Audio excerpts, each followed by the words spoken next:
लोणंदमध्ये आलाय तुम्ही, कृषी प्रदर्शन आहे. राष्ट्रवादीचा बालेकिल्ला हा सातारा जिल्हा मानला जातो आणि त्यानंतर आज जिंद गेल्यानंतर पहिल्यांदा लोणंद नगरीमध्ये येत आहे. काय वाटतं, एकूणच लोकांचा कसा प्रतिसाद आहे आणि काय वाटतंय? इथं आल्यानंतर लोकांना जेव्हा मी भेटलो आणि तसंच गाडीतून जात असताना लोकांच्या चेहऱ्यावरच्या हावभाव बघितल्यानंतर पवार साहेब आणि पुरोगामी विचारावर प्रेम करणारा हा सगळा परिसर आहे. लोकांमध्ये बदल काही झालेला नाही, काही प्रमाणात नेत्यांमध्ये नक्कीच झालाय आणि येणाऱ्या सर्व लढती कदाचित असं दिसतंय की नेते विरुद्ध सामान्य लोक आणि सामान्य लोकांचं प्रतिनिधित्व करणारे जे नेते जसं आदरणीय पवार साहेब यांच्यामध्ये ही लढत होणार आहे. इथं येऊन घरी आल्यासारखं वाटतंय. अजितदादांनी काय आलंय का आता सूर आता सुरू होईल अशा पद्धतीचं एक वक्तव्य केलं होतं, काय त्याच्याबद्दल सांगा? त्या वक्तव्याचा निषेध अनेक सामान्य लोकांनी केलेला आहे. खरं तर हे बदललेले दादा हे काय आम्हाला ओळखू येत नाहीत. पूर्वीचे दादा हे वेगळे दादा होते.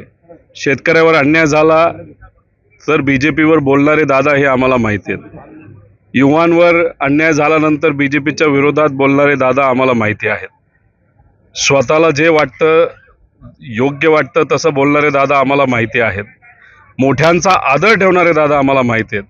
पण हे नवीन दादा जे बीजेपीच्या जवळ गेलेले आहेत आणि आज बीजेपीची भाषा बोलत आहेत, सत्तेत असून सुद्धा शेतकऱ्याबद्दल बोलत नाहीत, युवांबद्दल बोलत नाहीत, थोरांचा मान ते ठेवत नाहीत, हे दादा आम्हाला ओळखीचे वाटत नाही.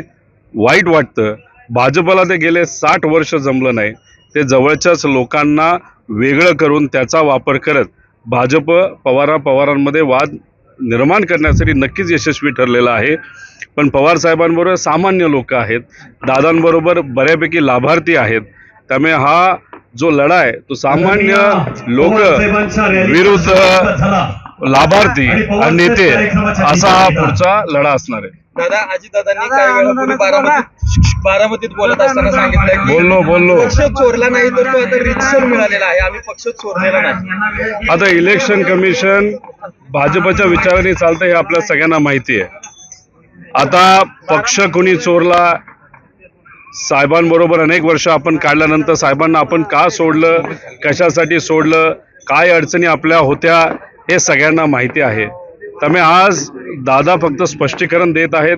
ज्यांच्या कुठल्याही सभेमध्ये त्यांना हेच सांगावं लागतं की साहेबांना का सोडलं.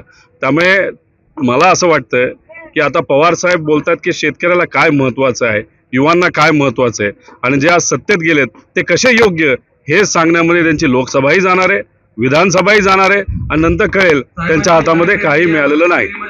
बारामतीमधून सुनीता पवारांना लोकसभेची उमेदवारी आता मिळण्याचे संकेत दिसत रथाद्वारे त्यांचा प्रचार सुरू झालेला आहे. जेव्हा काही दिवसांपूर्वी आदरणीय पवार साहेबांच्या वयाबद्दल, साहेबांबद्दल खालच्या लेवलला जाऊन दुर्दैवाने आपल्याच दादांनी तिथं बोलल्यानंतर त्यावेळेस मी सांगितलं होतं त्या सभेतून एकच कुठंतरी एक अंदाज येतोय, दादांच्या घरातूनच कुणी ना कुणीतरी लढेल. आता स्पष्ट होत चाललंय सुनित्रा वहिनी या लढणार आहेत सुप्रियाताईंच्या विरोधात. एबीपी माझा, उघडा डोळे बघा नीट.